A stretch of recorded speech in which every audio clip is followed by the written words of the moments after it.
ওকে, তো পুরো মেকআপ লুকটা তো শেয়ার করবই, যেটা বিয়েবাড়ির জন্য একদম পারফেক্ট মেকআপ লুক। কারণ এই দেখো, তুলো দিয়ে আমি পুরো মুখটাতে ড্যাব করে দেখালাম, একটাও মেকআপ প্রোডাক্টস বা কিছুই কিন্তু উঠে যায়নি। তো বুঝতে পারছো মেকআপটা কিন্তু একদম সোয়েট প্রুফ, ওয়াটারপ্রুফ। আমি কিন্তু আমার আইব্রোটাকে অফ ক্যামেরা ড্র করে নিয়েছি, কারণ রেগুলারলি তোমাদের সঙ্গে আইব্রো ড্র করা তো শেয়ার করছি। তো আজকে একটুখানি স্কিপ করে দিলাম, যাতে টাইমটা একটুখানি কম করা যায়, ভিডিওটা বেশি লেন্দি না হয়ে যায়। যাই হোক, আমি তো ইন্ট্রোডাকশন দিতেই ভুলে গেছিলাম। তো hey guys, once again welcome back to my channel makeup for love and desire. যারা তোমরা আমার ভিডিওগুলো রেগুলার দেখছো তাদেরকে অনেক অনেক থ্যাঙ্কস। যারা দেখছো না প্লিজ দেখো, আর যদি ভালো লাগে অবশ্যই লাইক শেয়ার করতে একদম ভুলো না। আর তোমাদের সবাইকে অনেক অনেক ভালোবাসা, যারা এত এত ভালোবাসা দিয়ে আমার ভিডিওগুলো দেখছো। তো দেখতে পেয়েছো আমি কিন্তু সবচেয়ে প্রথমে আমার ময়শ্চারাইজার অ্যাপ্লাই করে নিয়েছি। তারপর আমি এখানে রিকোডের গ্রিপ প্রাইমারটা অ্যাপ্লাই করে নিলাম, যেটা সামারের জন্য বেস্ট। তোমরা নিয়ে নিতে পারো। অয়েলি ড্রাই যে কোনো স্কিন টাইপে মেকআপটাকে অনেক বেশি লং লাস্টিং আর সামার প্রুফ করার জন্য গ্রিপ প্রাইমারটা বেস্ট। এরপর আমি মেবেলিনের 30 আওয়ার সুপারস্টে ফাউন্ডেশনটা ইউজ করছি, যেটার সঙ্গে আমি গ্রিপ প্রাইমারটাকে একটুখানি মিক্স করে নিয়েছি। এতে ফাউন্ডেশনের যে কনসিস্টেন্সিটা হবে সেটা একটু লাইট হবে আর খুব ভালোভাবে ব্লেন্ড হয়ে যায়, তার সঙ্গে মেকআপটাকে আরও বেশি ওয়াটারপ্রুফ করে দেয়। তবে সেটাকে অ্যাজ আ প্রাইমারও অ্যাপ্লাই করেছি, আবার ফাউন্ডেশনের সঙ্গে ব্লেন্ড করেও অ্যাপ্লাই করেছি। তো এইভাবে ফাউন্ডেশনটাকে প্রথমে হাতের মধ্যে নিয়ে পুরো ফেসে অ্যাপ্লাই করে নেওয়ার পর ব্রাশের সাহায্যে কিন্তু পুরো ফেসে ফাউন্ডেশনটাকে স্প্রেড করে নিয়েছি।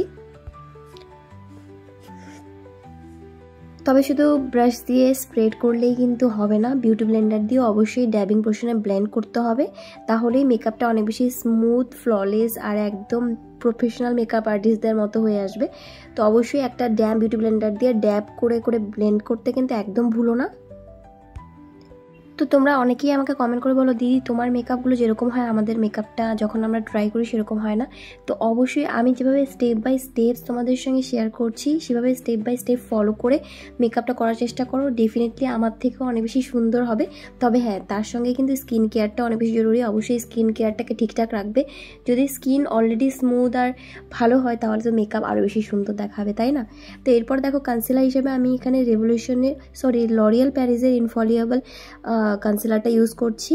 তো এই কনসিলারটাকে অ্যাজ আ হাইলাইটিং কনসিলারে আমি ইউজ করছি। খুব বেশি লাইটার কনসিলার আজকে আমি ইউজ করব না, কারণ আমি চাই না খুব বেশি মানে একদম হাই একটা মেকআপ লুক আসুক, মানে খুব বেশি কভার করা মেকআপ লুক আসুক, মানে একটুখানি ন্যাচারালের মধ্যে মেকআপ লুক আসুক, সেটাই আমি চাইছি। তো এরপর আমি এখানে ইনসাইটের কন্ট্রোল স্টিকটা দিয়ে কন্ট্রোরিং করে নিয়েছি। তারপর একসঙ্গে কনসিলার প্লাস কন্ট্রোর দুটোকেই ব্লেন্ড করে নিচ্ছি আস্তে আস্তে ড্যাবিং পোর্শনে, আবারও সেই বিউটি ব্লেন্ডার দিয়ে। তো যেহেতু কন্ট্রোরিংয়ের কালারটা অনেক বেশি ডার্ক, তো অবশ্যই কনসিলারটাকে আগে ব্লেন্ড করে নেবে যদি তোমরা এইভাবে করতে চাও, বা কনসিলারটাকে আগে অ্যাপ্লাই করে ব্লেন্ড করে নেওয়ার পরেও কিন্তু তোমরা কন্ট্রোরিং করতে পারো, তারপরে ব্লেন্ড করতে পারো। তো যেটাতে তোমাদের সুবিধা হয়। আমি এখানে আমার সময়টাকে একটুখানি সেভ করার জন্য দুটোকে একসঙ্গে অ্যাপ্লাই করে নিয়ে তারপরে এভাবে ব্লেন্ড করে নিচ্ছি।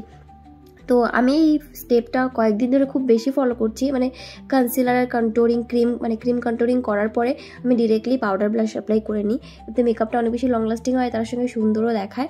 তো তোমরা এটা ট্রাই করতে পারো। আর পাউডার ব্লাশ অ্যাপ্লাই করার পরে কিন্তু আমি পুরো মেকআপটাকে সেট করি।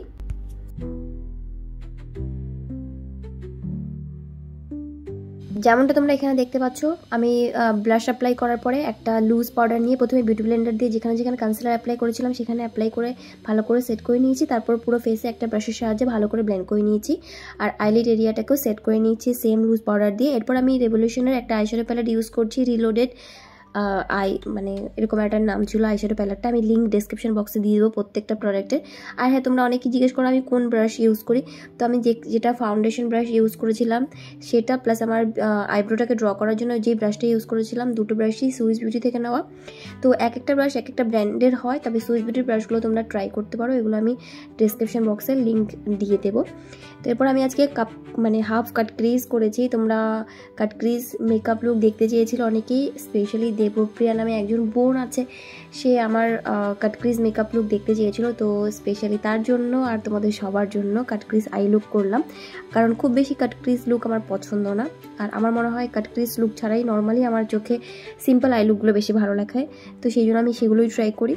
তবে আজকে ভাবলাম একটুখানি গর্জিয়াস আই লুক করা যায়।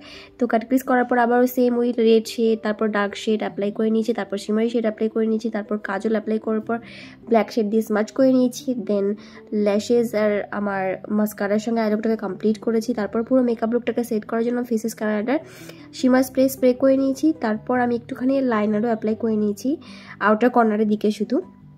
যাতে ল্যাশেসের যে লাইনটা আছে সেটা হাইড হয়ে যায়। এরপর আমি একটা নিউড শেডের লিপস্টিক অ্যাপ্লাই করেছি। তারপর আমি রেভলিউশনের রক্সি কন্ট্যুর আর হাইলাইটার প্যালেটটা থেকে এই হাইলাইটার শেডটাকে নিয়ে এভাবে অ্যাজ আ হাইলাইটার অ্যাপ্লাই করে নিয়েছি। আর এই হাইলাইটারগুলো দারুণ। তো আবারও বলছি, যদি তোমরা কোনো মেকআপ প্রোডাক্টস তোমাদের পছন্দ হয়, তোমরা অনেকেই নাম জিজ্ঞেস করো, তো নাম তো আমি বলেই দিই, তার সঙ্গে যদি লিঙ্ক চাও ডেসক্রিপশন বক্সে লিঙ্ক দেওয়া থাকবে। তো এই লুকটাকে আমি এই সিম্পল শাড়িটার সঙ্গে আর এইরকম টেম্পল জুয়েলারির সঙ্গে ক্যারি করেছি। এই শাড়িটার লিঙ্কও তোমরা ডেসক্রিপশন বক্সে পেয়ে যাবে। তো দেখতে পাচ্ছ আবারও এখানে কিন্তু আমি আমার মেকআপ লুকটাকে স্মার্ট করে দেখালাম যে মেকআপ লুকটা অনেক বেশি লং লাস্টিং। তো আশা করছি তোমাদের কাছে ভিডিওটা ভালো লেগেছে। যদি ভিডিওটা ভালো লেগে থাকে অবশ্যই ভিডিওটাকে লাইক শেয়ার করে দিও। আর যারা এখনও চ্যানেলটিকে সাবস্ক্রাইব করোনি অবশ্যই চ্যানেলটিকে সাবস্ক্রাইব করতে একদম ভুলো না। দেখা হবে নেক্সট ভিডিওতে। ততক্ষণ সবাই খুব ভালো থেকো, খুব সুস্থ থেকো। বাই।